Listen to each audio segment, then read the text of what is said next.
So Bill Maher has officially pounded the gavel with his take on the 2024 election. He's already making a conclusive prediction on what he thinks is going to happen. Let me play it for you, and then we'll react. Here we go. I'm going to make this a very momentous night with a prediction because and I think I have the credibility for this prediction because I have been called a Trump alarmist for a very long time. They were wrong. I was right. He wasn't going to leave power. But ever since then, and since the Hollywood Access tape where he said, I'm going to grab him by the pussy, and he survived that, every time he's been done crazy shit and gotten himself in trouble, I said, no, it's not over. I've said that. I've argued with people. Brett Stevens, my good friend, he's on the show next week. He said at one point a few years ago, the Trump thing. I said, no. Tonight I'm saying, I think it's over. I just want to bring up an analogy to one person. Even before we were around, there was a guy named Joe McCarthy in the early 50s, and he had a hold on America. And it blew out in about 2 years, right? 2-3 years. He was the biggest thing, and then it was just, and I feel like eating the dogs, we're at this point. I feel like we're at the Captain Queeg with the strawberries. We're at Denzel at the end of Training Day. Wow. Now, that's an interesting thing to say, particularly because Nate Silver, who has been probably the most accurate of all the various polling outlets, he still has it basically like a 50-50 race. If anything, Trump might even still be up a little bit. I haven't checked the numbers in a week or so, but to him, he's saying, look, it's like roughly a coin flip, right? But he's pounding the gavel. He's saying it's over. He's saying Trump is not winning this election. So what's my take on it? I'm in the place now where I think Kamala is a favorite. I think she's a favorite. And if you guys didn't watch the previous segment, there's a number of reasons to believe that. These are the polls that just came out the other week. Kamala's now +5 in Morning Consult, +5 in Ipsos Reuters, +4 in YouGov, +3 in Ledger, which is a right-wing polling outlet, +3 in SoCal. These are the new polls that came out post-debate. And, I mean, the polls are on Kamala's side right now, but also to Maher's point, it's the trajectory is the thing that it's hard to discount, right? I just went through these numbers too. She's beating Trump now she's going to represent the middle class better and small businesses and union members and blue collar workers. The idea of him as like a populist, an anti-establishment guy fighting the system, that mirage has collapsed. It's not there anymore. People see him for what he is. He governed for 4 years. We know he didn't look out for working people. He outsourced 200,000 jobs. He doesn't have the same sort of fake populism attached to him. He just feels extreme, right? He just feels extreme. By the way, Trump was beating Biden by 18 points in Iowa.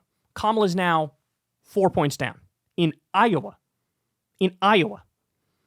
So there's big movement in this race. And, Maher's specific example, his specific point, hey, this is the thing that's kind of going to doom Trump. He's saying the eat the cats thing. And I understand that perspective because, look, it's just a fact. That lie came from a neo-Nazi group called Blood Tribe. And the right has been falling all over themselves, desperately trying to find a way to back that point up and failing miserably every time. They're citing videos that have nothing to do with Haitians, nothing to do with Springfield, Ohio. One was just a dude clearing geese after they got hit by a car. They're pretending this is a Haitian immigrant in Springfield who's going to eat the geese. Chris Rufo offered $5,000 to prove that Haitian migrants are eating geese, and somebody sent in a video, probably collected the money, and it's a video of somebody like cooking a fucking duck on a grill. I mean, look, it's just their lies. And now there's bomb threats at schools and hospitals in Springfield because of the Nazi propaganda being spread by Donald Trump and J.D. Vance. And Bill Maher looks at all this and he goes, you know what? It's a bridge too far. And look, what are his biggest weaknesses? He's viewed as an extremist. And on the issue of abortion, Americans despise him. And on the issue of election denialism, Americans despise him. He's fed into all three of those things within the past week. All three of them. He's been doing more election denialism. People hate that. This is why Republicans massively underperformed in 2022 in the special elections. He's reminding everybody he overturned Roe v. Wade, failing on abortion again. And the extremism thing, the weird thing, you're just putting that front and center when you're out there yelling about migrants eating cats. By the way, he says he wants to deport them. Okay, but they're legal immigrants. They're legal. What happened? I thought it was just illegal immigrants you were against. They're falling apart, bro. He's listening to idiots like Laura Loomer. You're not going to win a national election listening to idiots like Laura Loomer.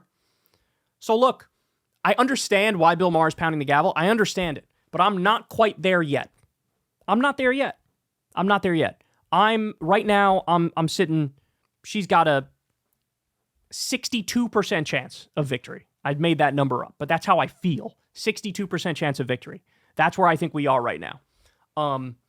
There's still plenty of time between now and election day. And as I told you guys 1,000 times, I'm very worried that in October, the surprise will be Netanyahu will invade Lebanon, or he'll invade Iran, or he'll launch massive airstrikes against them. And then Biden has already said, look, we're on your side, Israel. We'll hop in and fight the war with you. Well, they don't want you to fight it with them. They want you to fight it for them. And if he purposely attacks and drags the U.S. in, and I shouldn't say drags because Biden has agency. He could say, I don't want to fucking do it. You're on your own, right? But he's not. He's not going to do it. That AIPAC money really helps, chart the direction of our policy, doesn't it? And then if you have a giant war in Iran right before the election, I think Netanyahu is going to calculate this is going to hurt Biden and Kamala. They're going to be blamed for it, and Trump will win. And he wants Trump to win. He's not exactly hidden that fact. So I still think you can still have something like that change the course of the race. You could have an economic collapse, control or change the course of the race. But as of right now, I'm certainly not at the 50-50 point, but I'm also not at the pound the gavel point. But I will say if the trajectory continues as it is, then not only will Kamala win, she'll win very comfortably. If this trajectory stays the same, if he doesn't make big changes, if he doesn't stop doing what he's doing, not only will she will win very, very comfortably. So, and that's the direction we're heading in now, and he sees it, but he's just willing to pound the gavel very, very early. We shall see. But look, he's crossing every line that he can't cross, reminding everybody how bad he is on abortion, reminding everybody how bad he is on election denialism, and reminding everybody how extreme and weird he is with the cat's lie. So, there you have it. All right, guys, that's the show. Love y'all very much. You know the drill. Everybody please click like and click subscribe. You can support the show on Patreon below. Unlike Tim Pool and Dave Rubin and Benny Johnson and many others, we don't take Russian money or shady billionaire money. We just take Patreon donations from you guys, and we take the default ad money on YouTube, and that's how we fund this show. You can also support Crystal Kyle and Friends on Substack if you're so inclined. All right, I love all you guys. Subscribe to the channel. I'll see you tomorrow. Peace. Hey, y'all, do me a favor and like and subscribe. It helps out big time in the algorithm. Click the bell as well for notifications when videos drop, and watch that video on screen right now. You know you want to.